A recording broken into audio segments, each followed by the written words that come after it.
Welcome back to ECE 501B. Apparently we have some headache going on before we even begin, and all that I've done so far is shown you the announcements and the goals, but we'll try to work through those pains that we might be experiencing. This is actually starting to get into the fun material or some interesting material topic-wise, and that's Chapter 3. As a reminder, Homework 2 is due tonight, if you haven't already turned it in.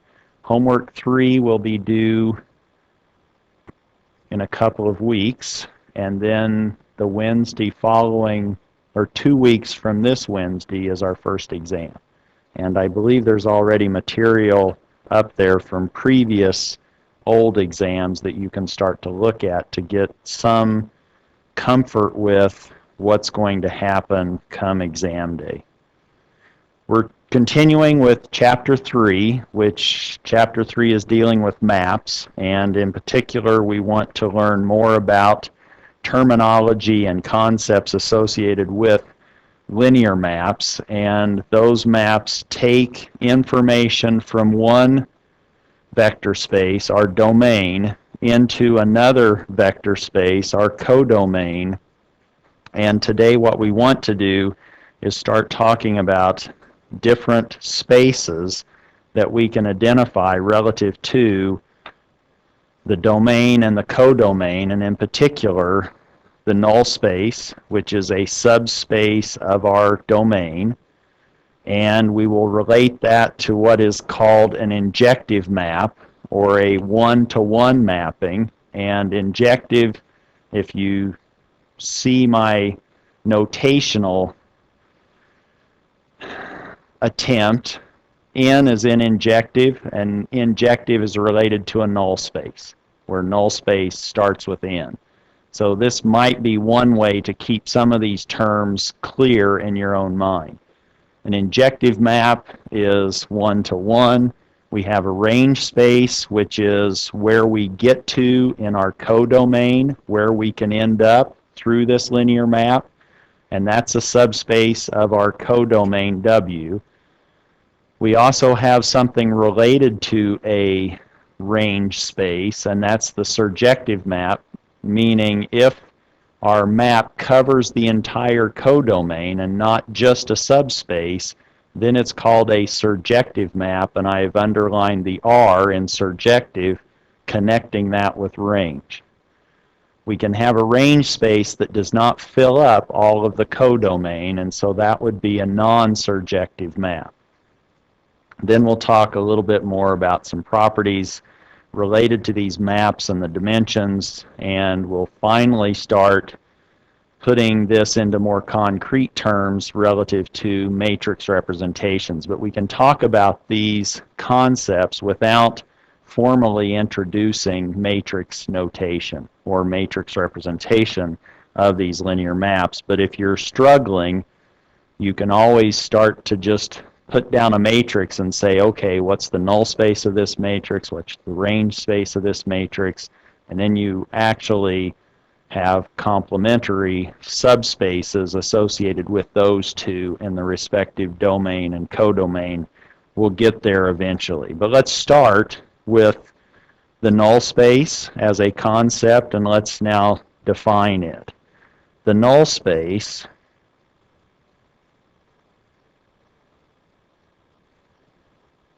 of a linear map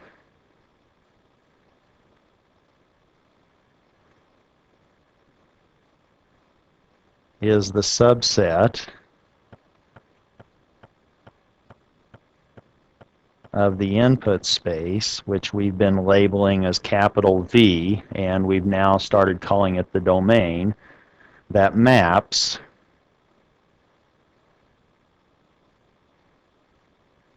to the zero vector, or the additive identity, in the output space.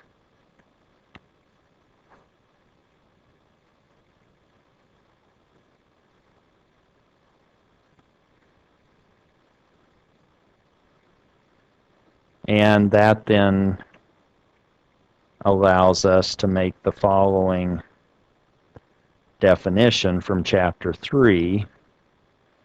and that's then 312, given a linear map.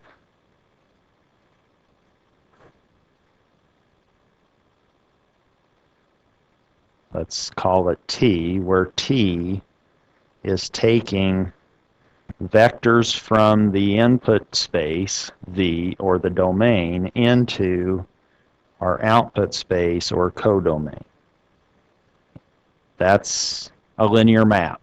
Associated with that linear map, we can define the null space of T, which I might abbreviate that to be this script capital N of T, and that's really defined to be all the vectors in our input space, capital V, such that the result of that vector being mapped through our linear map T drives us to the 0 vector in our output space.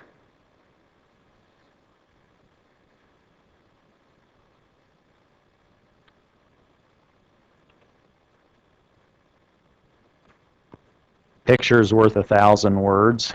There's not even 1,000 words up there, and it still may seem like 1,000, this concept.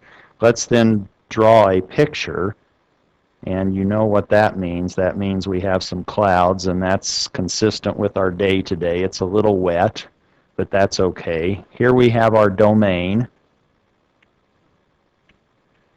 which let's say is our input space V.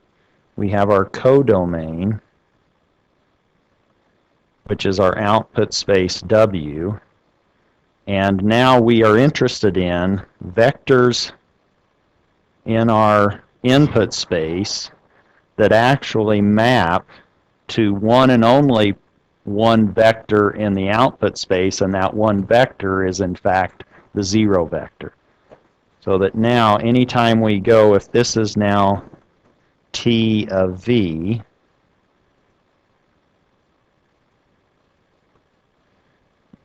if that V is in the right subspace, which we're now labeling as the null space of T, then all of these vectors go to 0, which is now our 0 vector in our output space W. And the null space consists of all of those vectors that I've now shaded or identified as this inner cloud within our input space in the domain. All of those vectors, we will label those as living in the null space of that linear operator, capital T. Let's look at some examples.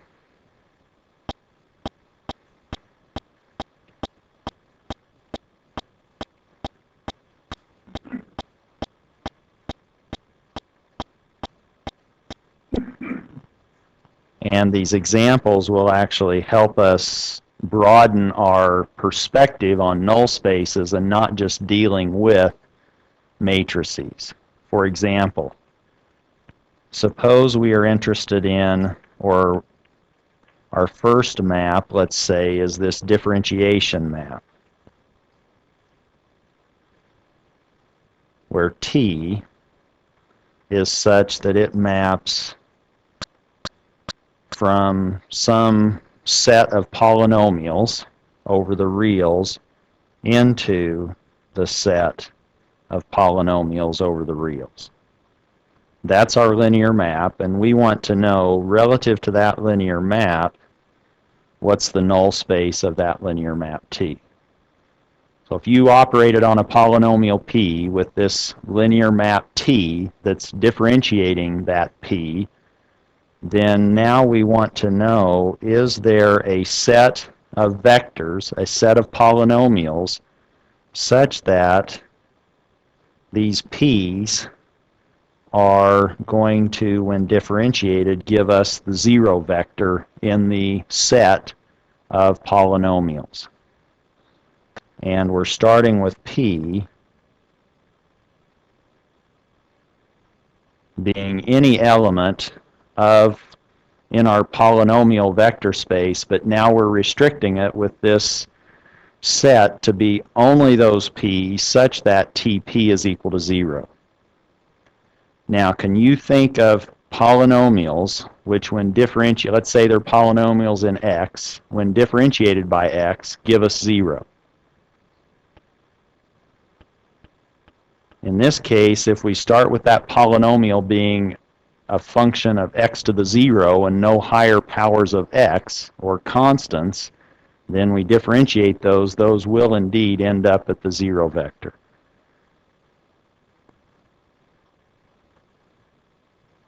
As long as a is some real number, then we will end up with, going through this linear map of differentiation, we will end up at the 0 vector in our set of polynomials. So this is now really just saying these are our constants, or p of x is equal to a. That's one example of a null space, which maybe you were thinking linear algebra and matrices and talking about null spaces. Now you can think of constants as a set of vectors and the set of all polynomials. Those would actually live in the null space of this differentiation map. Suppose we look at another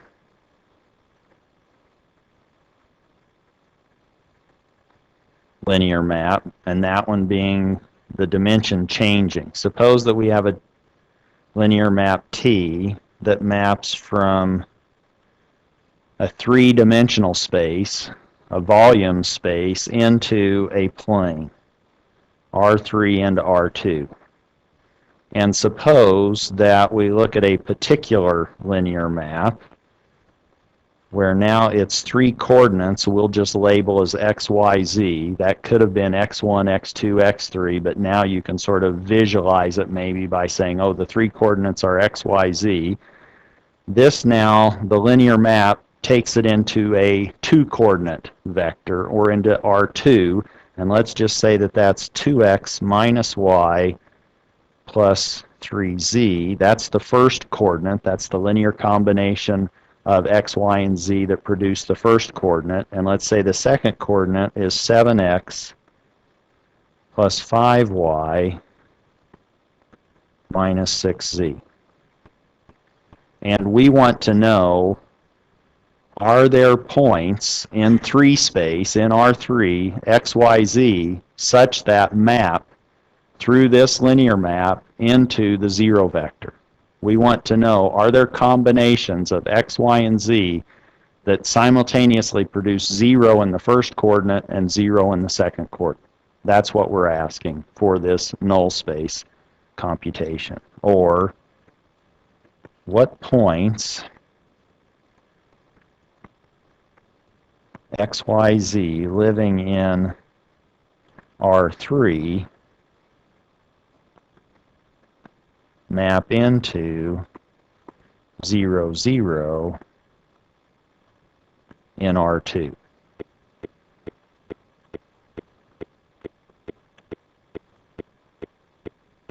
Where that's our 0 vector in the output space W. Our output space is W, R2, and our input space V is this three-dimensional space R3. Or, said another way, we need x, y, z to satisfy not only 2x minus y plus 3z equal to 0, but simultaneously we need 7x plus 5y minus 6z to equal 0. And if we can simultaneously find x, y's, and z's that satisfy these two equations, these linear equations, then those values for x, y, and z are in the null space of this linear map, this dimension-changing map.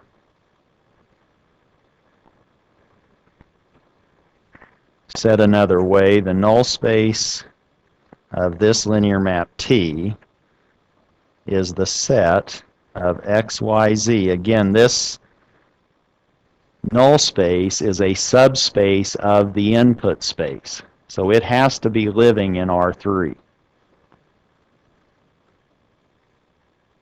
We are looking for all three vectors, x, y, z, such that 2x minus y plus 3z equals 0 and 7x plus 5y minus 6z is equal to 0. And without going through the details here, but you might want to do that on your own, it can be shown, and this will be a little bit easier to think about when we start thinking about these linear maps in terms of a matrix representation. It can be shown that the null space of T is in fact the span of minus 9 over 17, 33 over 17, and 1. As far as x, y, z are related by this ratio of numbers, which if we represent those rational expressions in terms of a decimal number, we're just a little bit more than 1/2 at 0.5294. We're a little bit less than 2 at 1.941, and we're right at 1 for our z coordinate.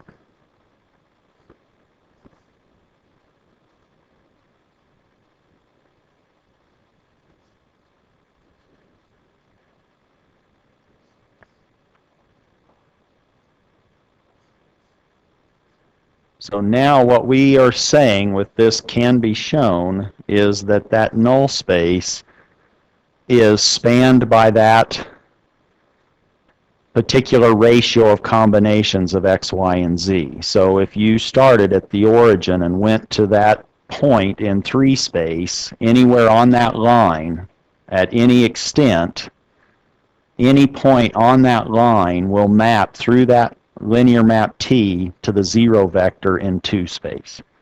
Yes, so any space because that's how we defined span.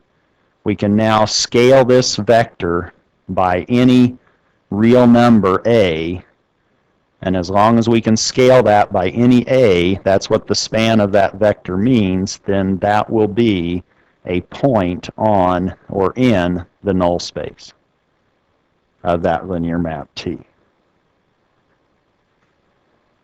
You could double that. You could take pi times that. Any linear combination of that single vector will then be living in the null space of that linear map. Let's look at another map as an example. Let's say that we have a linear map T that goes from R3 up to R5.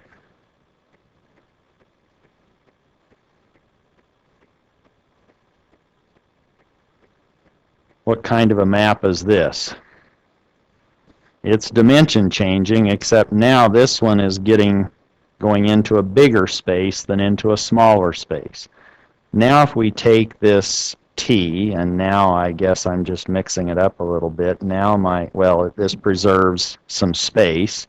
Now I have a vertical x, y, z, but we're starting in R3 with some kind of combination of x, y, z. We want to know, is it possible to now go into a 5 space where the 5 coordinates are defined as minus x plus y minus 3z, minus x plus 2y minus 4z, x plus y plus z, 2x plus 3y plus z, and x plus 2z. That's now a 5 space, and we want now this collection of x, y, and z to be such that every one of those coordinates simultaneously is 0? Can we find combinations of x, y, z that cause all 5 of those expressions to equal 0?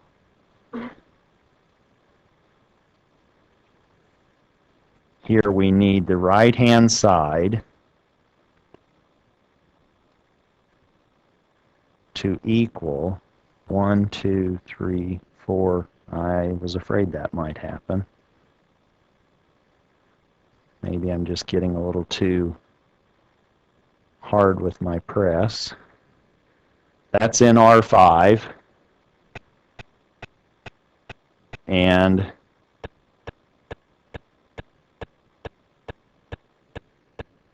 we need that to be some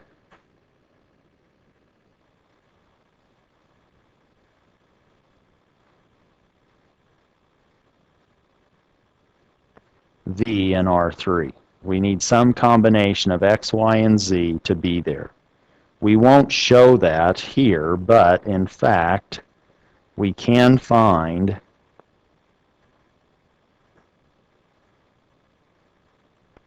that the null space of T is spanned by the following 3 vector of -2, 1, 1.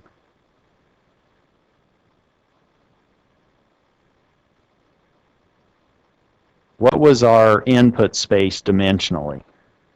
3. It was R3, so it was a 3-dimensional space. Our output space, it was 5-dimensional. We're now mapping from a 3 space to a 5 space, and we've actually found that our null space is a line in that 3 space. It's 3 points in this particular combination of -2, 1, 1 that will give us that 5 vector being all zeros. One thing that we can note is that the dimension of R3, that's the size of our domain, is 3, and that's less than the dimension of our output space, R5, which was 5.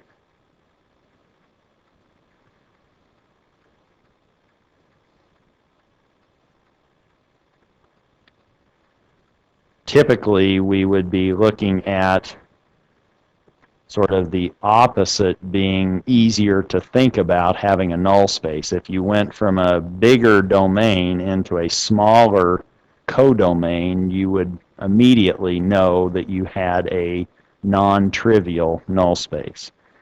But let's now look at what this null space, so far all we've said is it's a subset of our input space. Let's now show by proving that that particular null space is indeed a subspace. And that's proposition 314, which says the null space, or this is how he titles it, the null space is a subspace,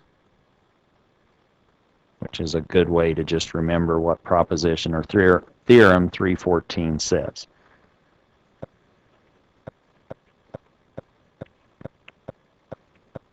The null space of a linear map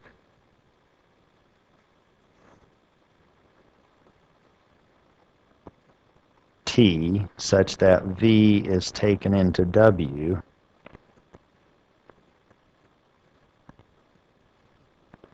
is a subspace of our input space V. And if we want to prove or show that something is a subspace, what do we need to verify or demonstrate in that proof?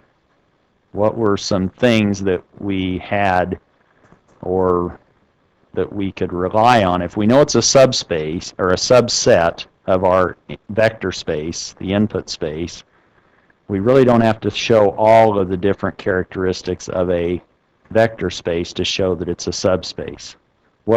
How many pieces do we need to demonstrate for it to be a subspace? Or how many properties does the subspace need to hold? It has 3 properties. It inherits a lot of properties of the subspace just because it's a subset of the vector space. But this subspace must satisfy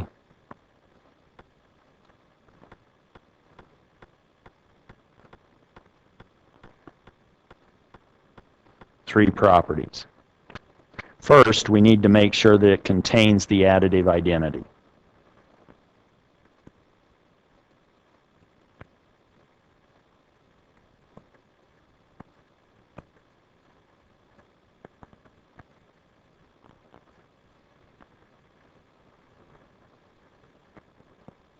So let's start with T operating on the 0 vector in our input space. The 0 vector is in our input space, capital V. But we know that we have an additive identity in V, meaning I could now do that. Can I not? I can just add the additive identity to an arbitrary vector, where my arbitrary vector is also the additive identity. I haven't changed anything, where this is now the additive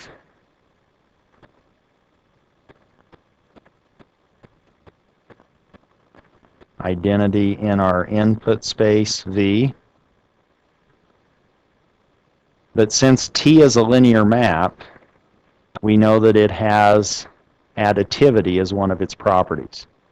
So that now T of U plus V, where U is 0 and V is 0, is equivalent to T of U plus T of V, where V and U are both the 0 vector.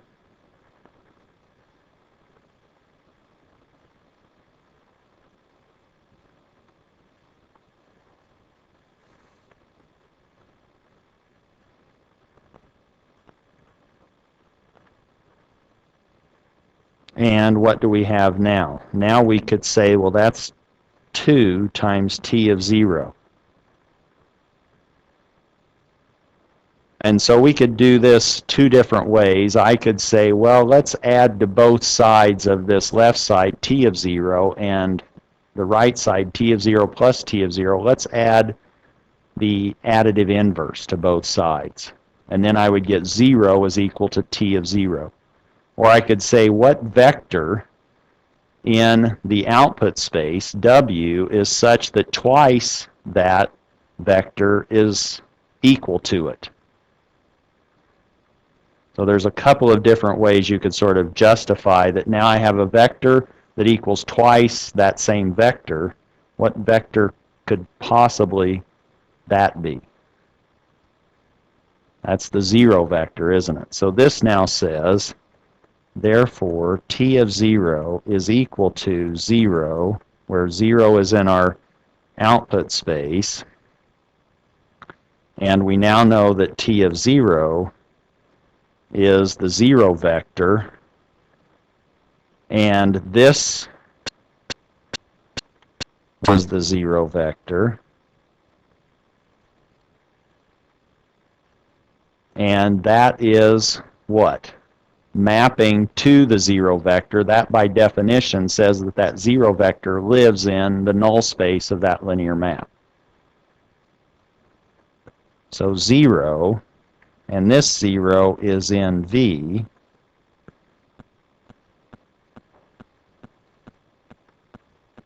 is in the null space of T. So we do know that that subset, the null space of T, contains the additive identity, 0 vector. That was one of the properties. What's the second property? Needs to be closed under addition and then closed under scalar multiplication.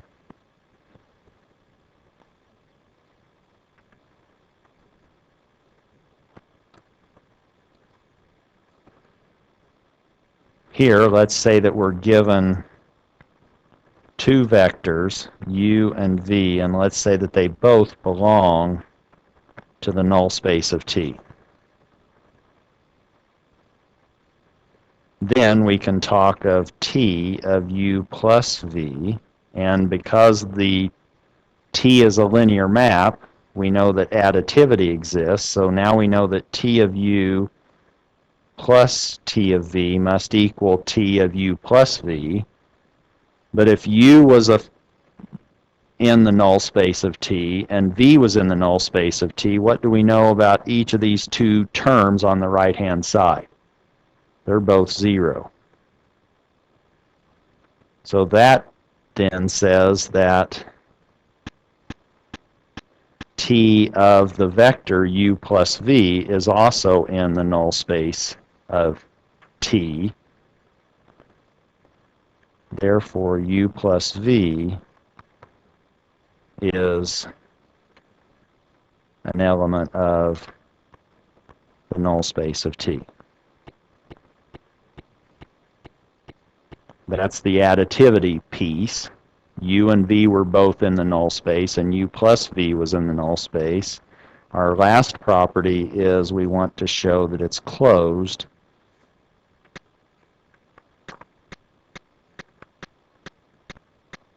under scalar multiplication.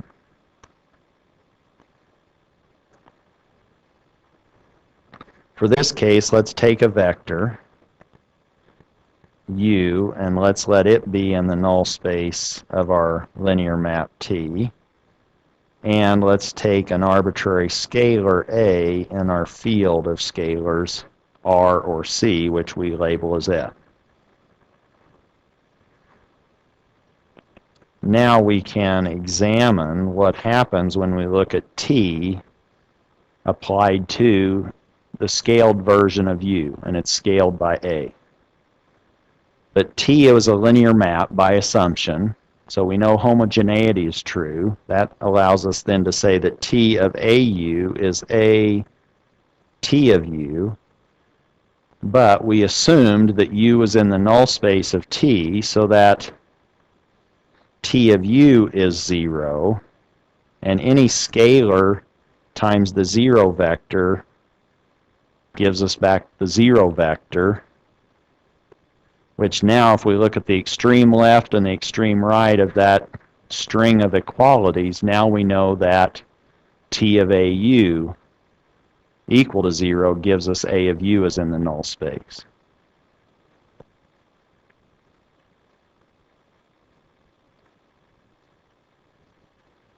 And consequently then, it's closed under scalar multiplication.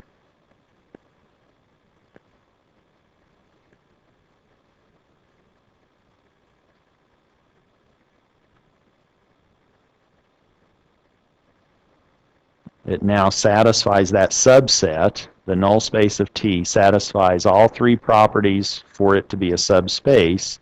And now we can say then that the null space of T is a subspace of our underlying input space, capital V.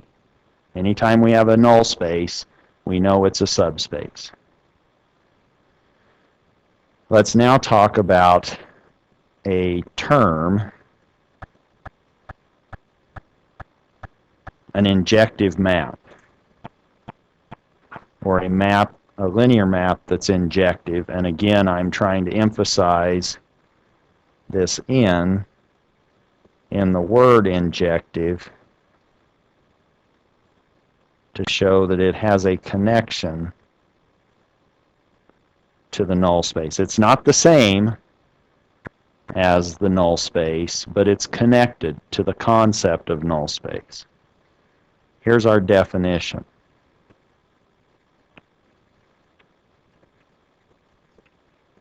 Here, let's say that we start with a linear map that comes from the set of all linear maps.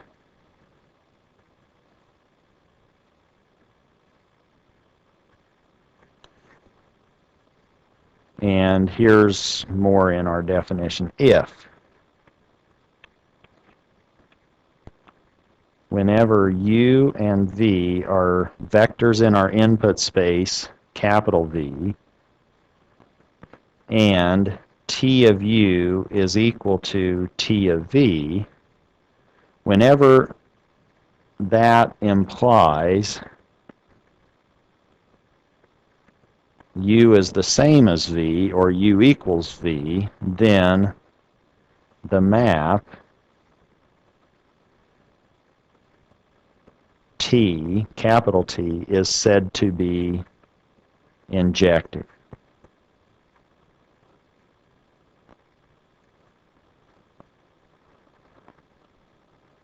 Or also called a one-to-one map.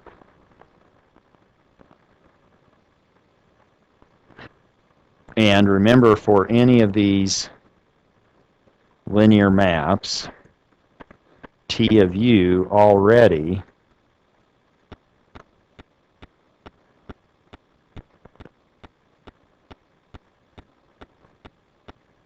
selected a unique element in our output space W. If this linear map T is an injective map,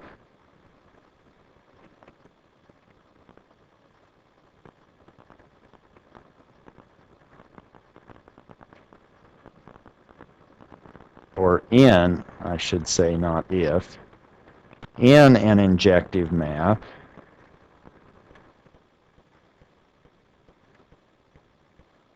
only a single element of our input vector space F maps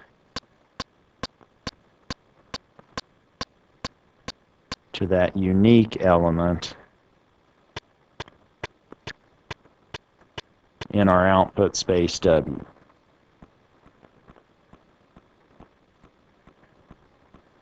Or there is a one-to-one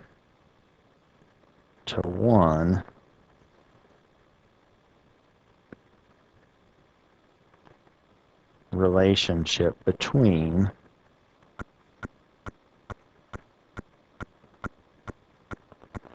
elements of V and W for that linear map T.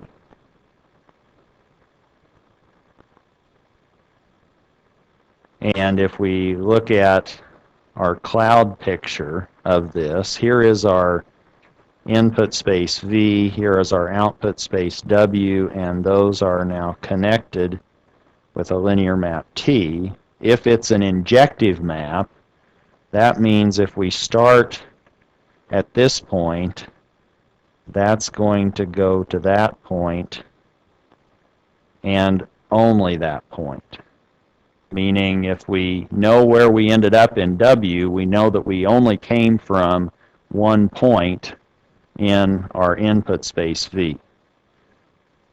We might go to that point once we get or start in our input space at that point, and if we start here,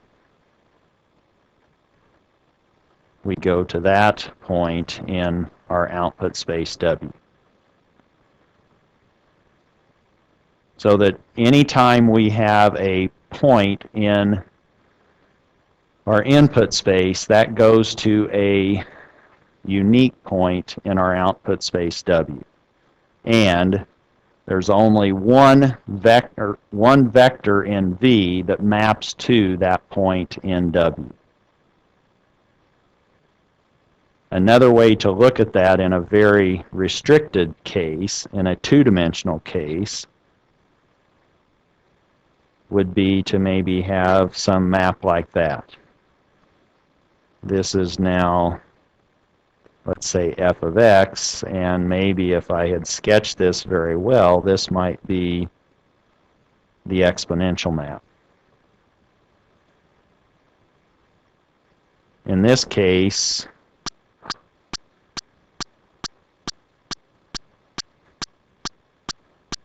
the domain is our horizontal axis, and our codomain is the vertical axis.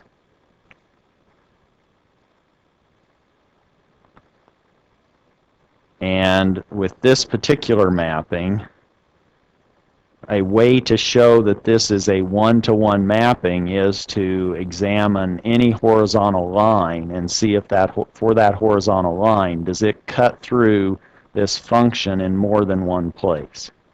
And if it doesn't, then it's a one-to-one map. Meaning if we now looked at something like that, this might be x naught, and this is some point alpha equal f of x naught. And for any alpha that's equal to f of x naught, the only argument of that function that produces alpha is at the in the input space x is this vector x naught. Or in this picture, each horizontal line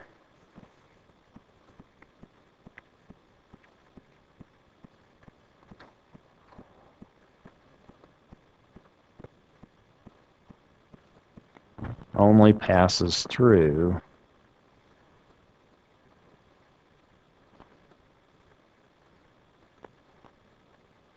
one point on f of x.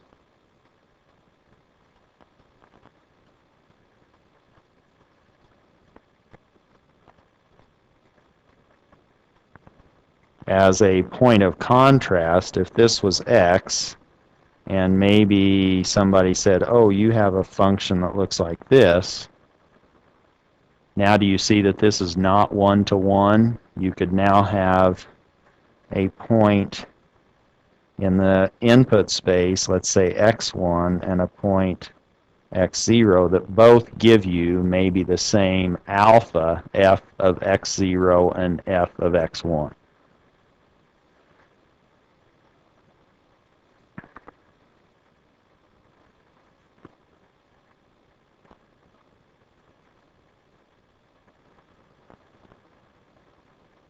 That function f of x is not one-to-one. It doesn't pass the horizontal test. A horizontal line at that one level, constant level, actually produces all sorts of cuts or passes through f of x many, many different times.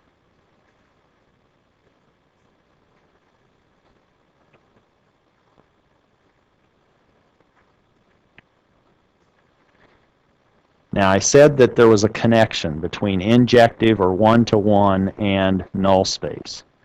There is a strong relationship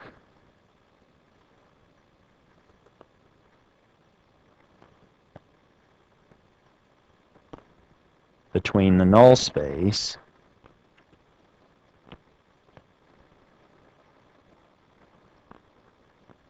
of a map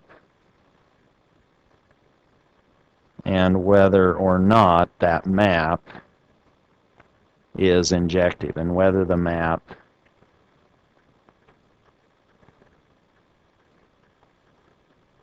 is injective. And that strong relationship is actually provided through Prop 316, which says injectivity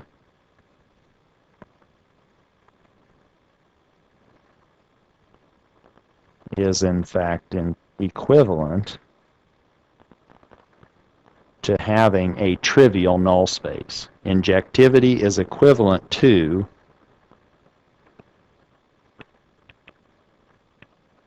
the null space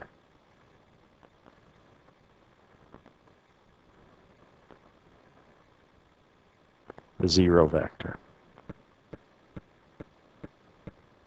So that's the heading that's associated with Proposition 316, is that injectivity is equivalent to the null space equaling the zero vector.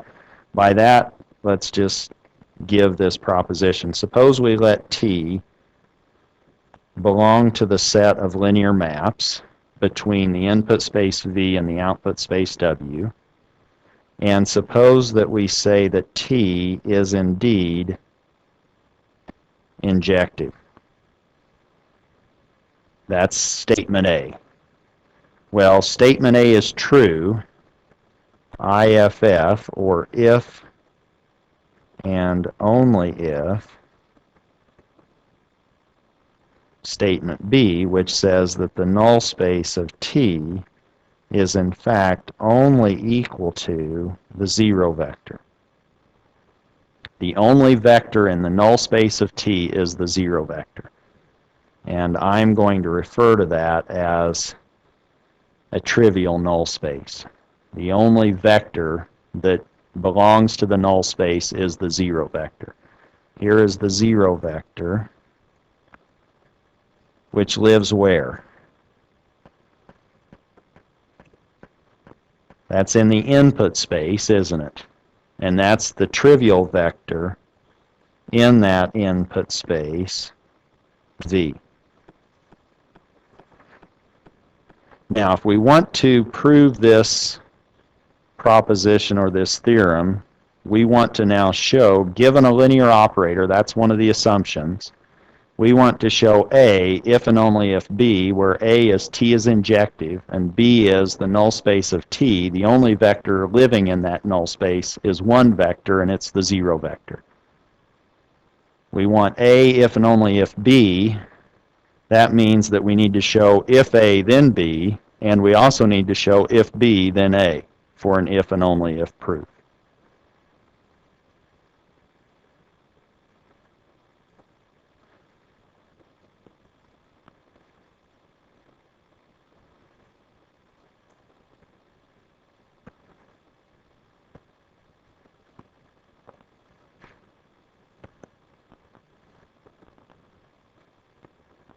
So we need to show that A implies B and B implies A. So we need to have to show implication in both directions.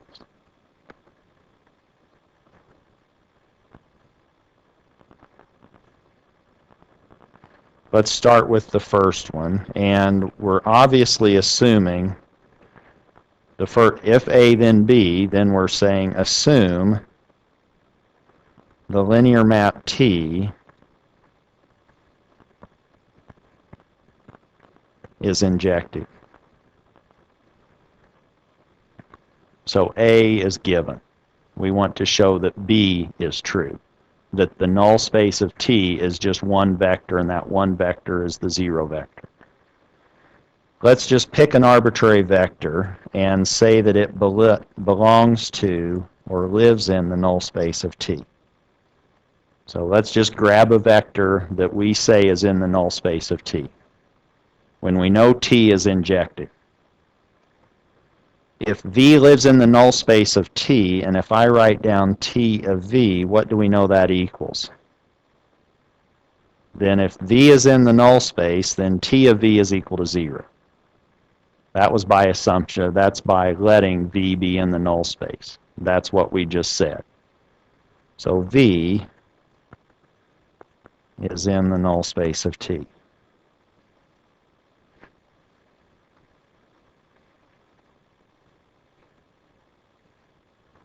Now, what else can we say? Well, remember from an earlier proof, proposition 314, what did we say about the null space? What is it as a concept?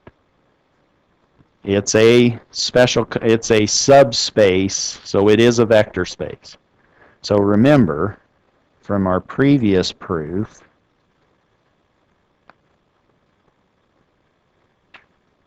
which was proof of proposition 14 in chapter 3,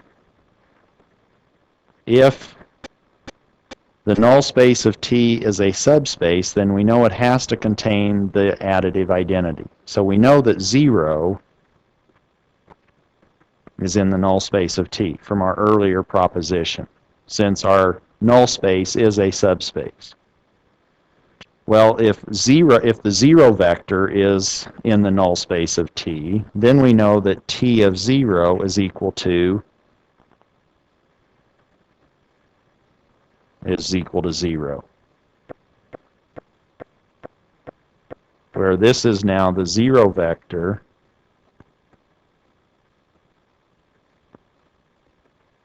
in our output space W, and this is the 0 vector in V. But now we have T of 0 equaling 0 and T of V equaling 0.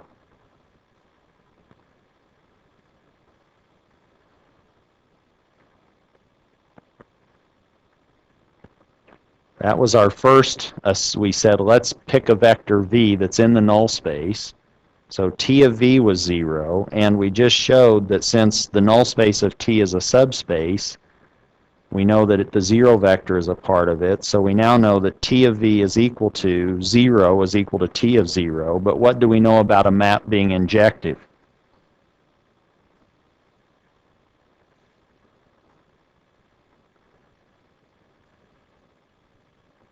Here in definition 315, we said if T of U equals T of V, and that's what we just had, T of V is equal to T of 0, then what does that imply? That means the argument, the underlying vector in our input space, has to be the same vector.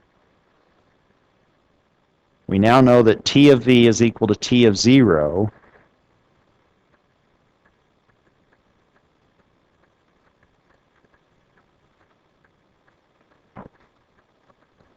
which says then that by definition of a map being injective, we can now conclude V is equal to 0. Or V is equal to U, where U was equal to 0. So what have we said? We picked an arbitrary vector in our null space and we called it V. And now we just demonstrated that that V has to be the 0 vector. And that's the only, and since V was arbitrarily in the null space of V, the only thing it can be is that 0 vector by what we've just shown. Therefore, we have shown implication in one way. If A, then B, we have shown that T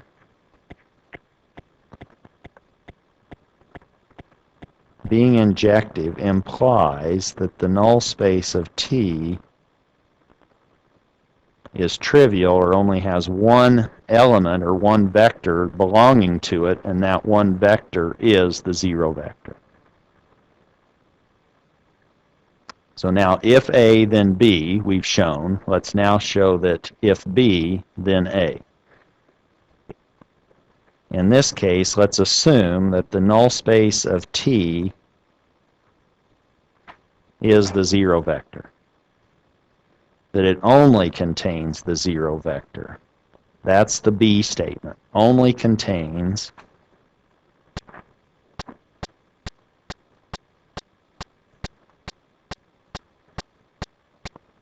the 0 vector, or that's what I'm calling our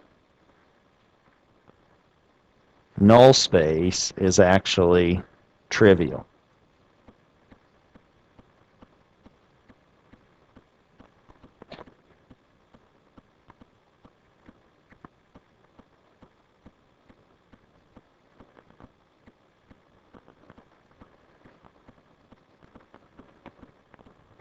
Suppose we have two vectors in our input vector space V, and assume that T of U equals T of V. And U and V were just two arbitrary vectors in our input space V that satisfy T of U is equal to T of V. Well, now we know that we can use the fact that T of U and T of V are equal to look at their difference, and that gives us the 0 vector. But since T is a linear map and satisfies the additivity property, we can now say that T of U minus T of V is equal to T of U minus V.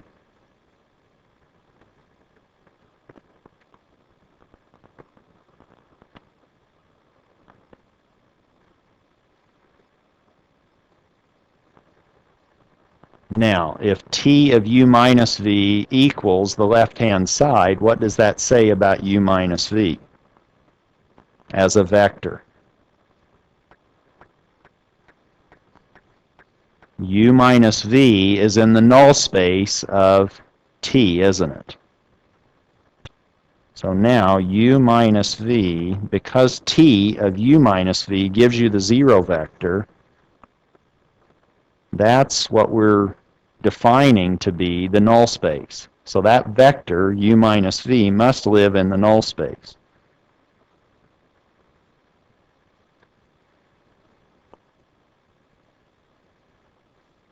And in this particular case, that says then that u minus v is equal to 0.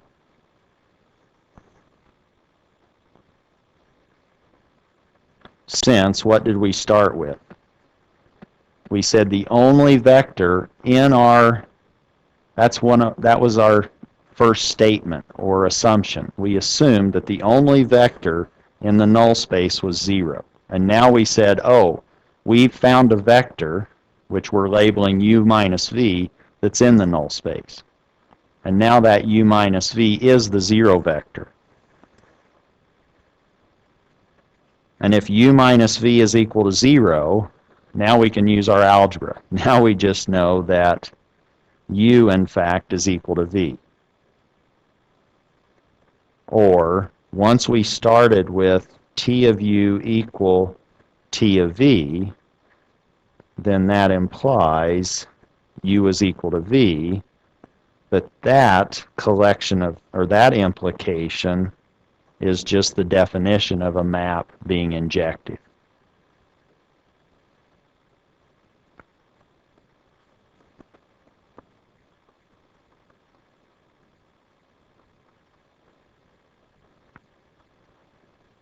Which says then that we've shown the implication in the other direction. Therefore, we have shown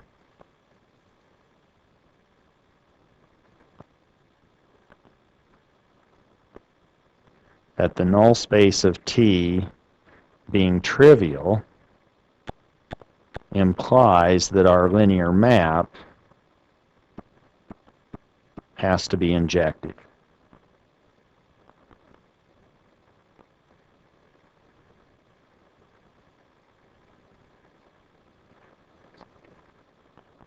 So that now we have A, which is T is injective,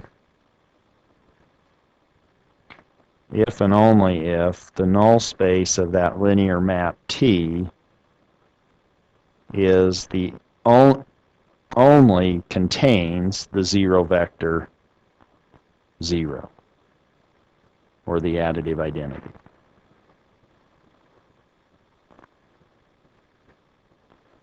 And that's the connection between an injective map and the null space. If you have an injective map, then the only vector that lives in the null space of that linear map is the 0 vector.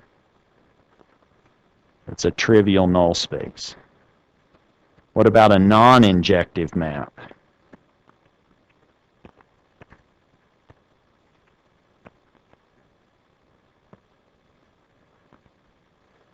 Now we're back to the clouds.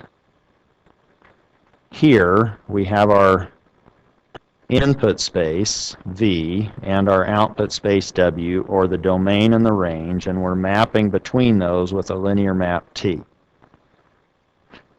A non-injective map actually says that we have a non-trivial null space.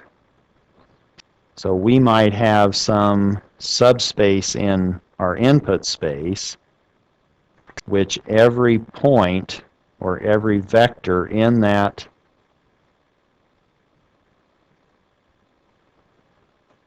subspace maps to the 0 vector in our output space. That's a non-injective map, T. It has a non-trivial null space. It's no longer one-to-one. Now we have multiple input vectors that map to one output vector, which is the 0 vector.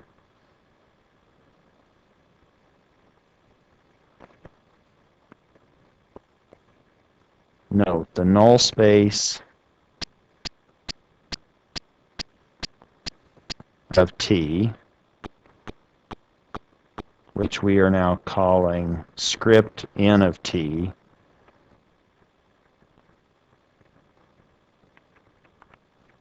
is non-trivial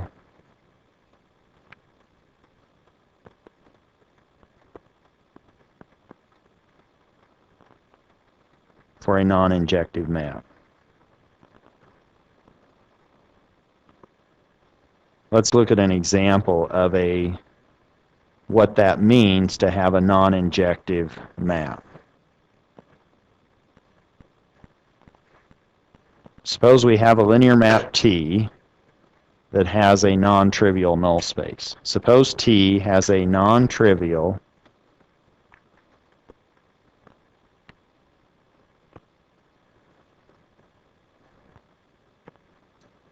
null space. Let's now pick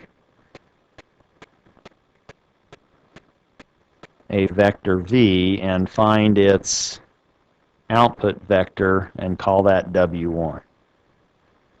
And suppose that we also have a vector u that's actually belonging to the null space where that u is non-trivial. It's not the zero vector.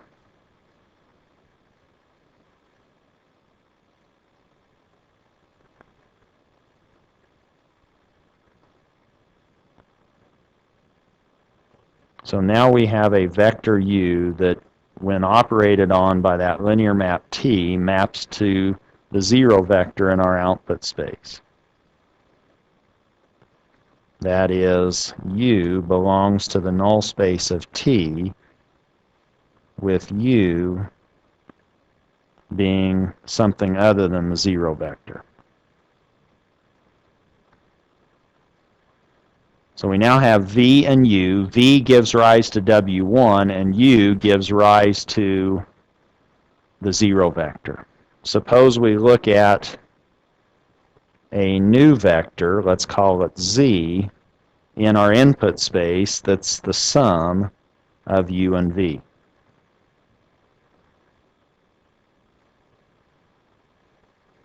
What happens when we look at T of z?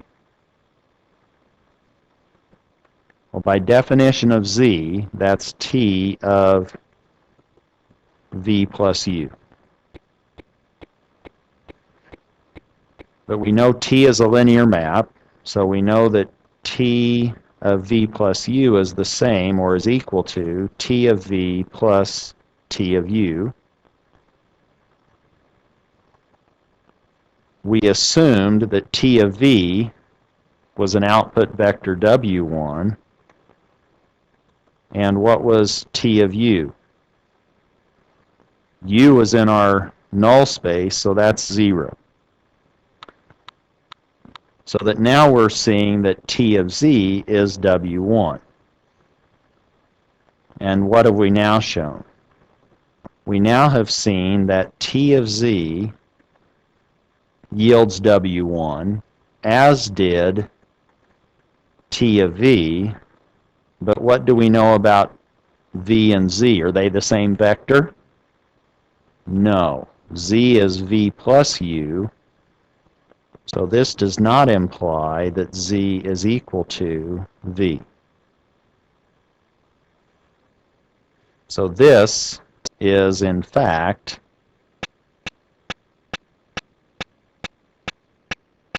a non-one-to-one mapping. And if you have a non-trivial null space, then you do not have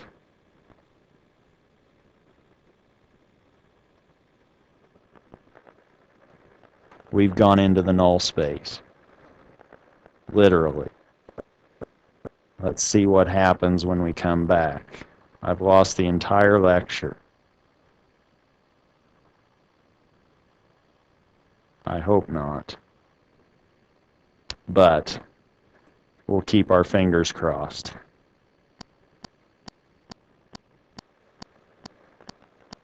So now if we have a non-trivial null space, we have more than one vector in the null space, and that null space contains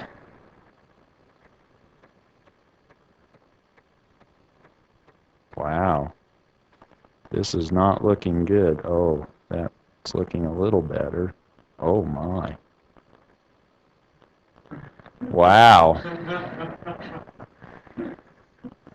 Well, where were we? Hopefully this now says that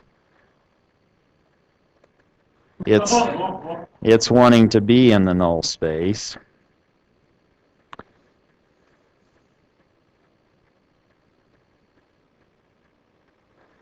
I'm playing with fire now. Maybe I should have. I have no idea why it's misbehaving like it is. I thought I was starting to get a feel for why it might be misbehaving. Let me stay down here. Let's say now that this was not a one-to-one map. And if you have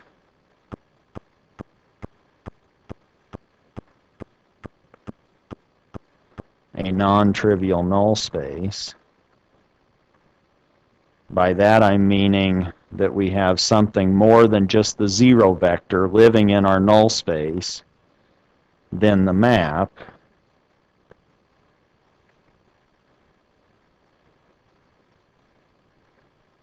is not injective.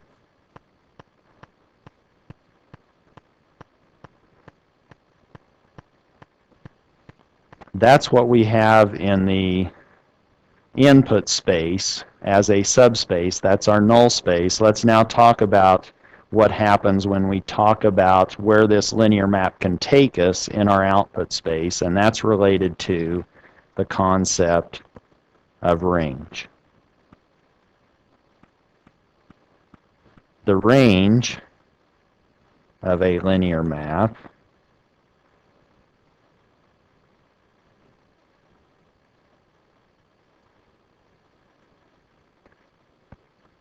that belongs to this collection of linear maps between the input space V and W is the set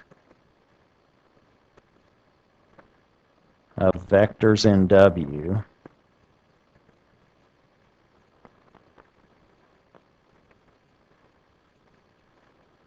which are of the form W is equal to TV for any V in our input space capital V. In terms of pictures, in the cloud, we now have our input space V and our output space W and a linear map between those, T. Now we are saying that if I start over here and go here and start here and go here and start here and go there, I may not get to every location in the output space. I may only get into a subset of that, and that's what I'm calling the range of T. No matter where I start in the input space, I may not fill up all of my output space W. The range of that linear operator, T, may not fill the entire output vector space W. Where now the range of T,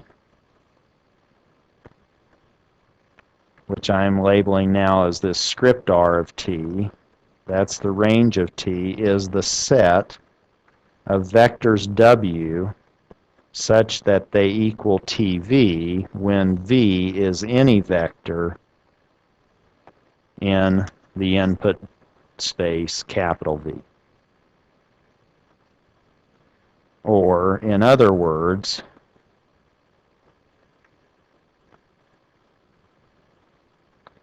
the range of T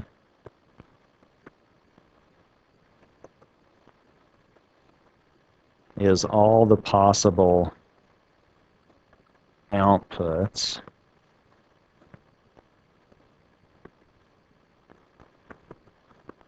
in our output space W.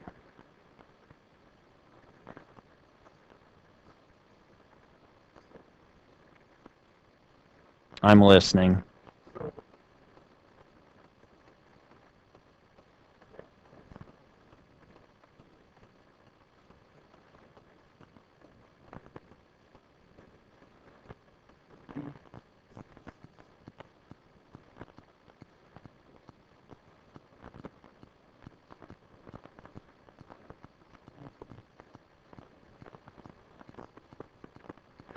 So now what is being asked, I think, is what's the connection between the range of T and it being more than just a subset?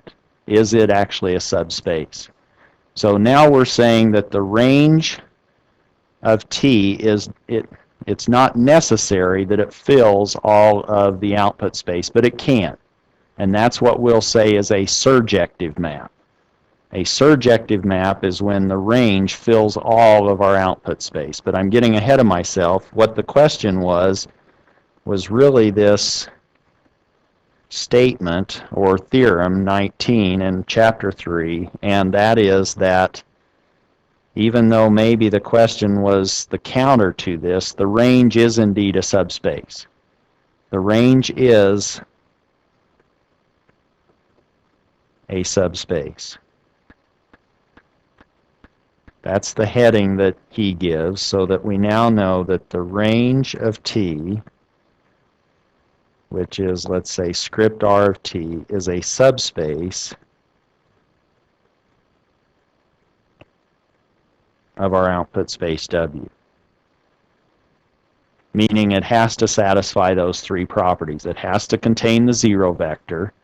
It has to be satisfy an additivity property, and it has to be closed under addition and closed under scalar multiplication. I'm going to, since my tablet is not cooperating, let's look at Axler for the proof and move on to talk about what I just said. If indeed the range does fill all your output space, then we have this concept called a surjective map.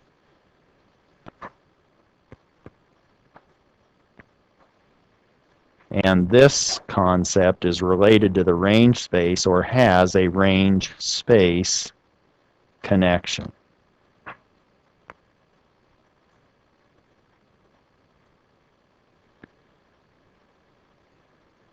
Where the connection is as follows. A map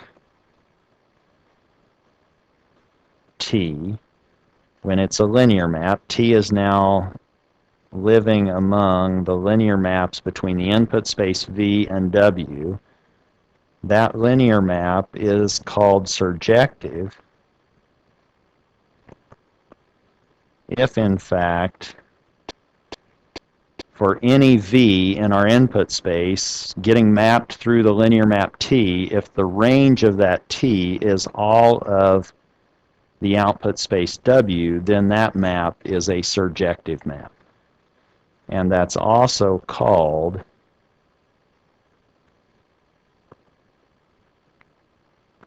a map that's onto. Our injective map was 1-to-1. Our surjective map is onto. Meaning every map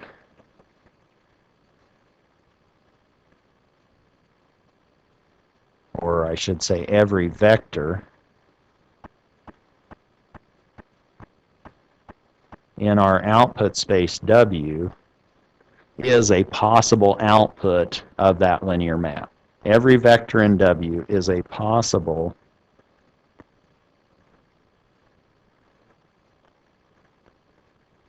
output of T. Pictorially, one way to do that is if we had something like that, where that went off in extent in both the positive and negative directions. Here our input vector space, or the input space, is the horizontal axis, the output space is the vertical axis, and we can basically get to any point in the vertical direction. That means it's covering or any point in our output space W. This is not an injective map, but it is a surjective map. We can get to any point on the vertical direction through this function f of x. So it's surjective. It's maybe not injective, but it's surjective, and we may be interested in maps that satisfy or don't satisfy both properties. We'll pick up at that point on Wednesday.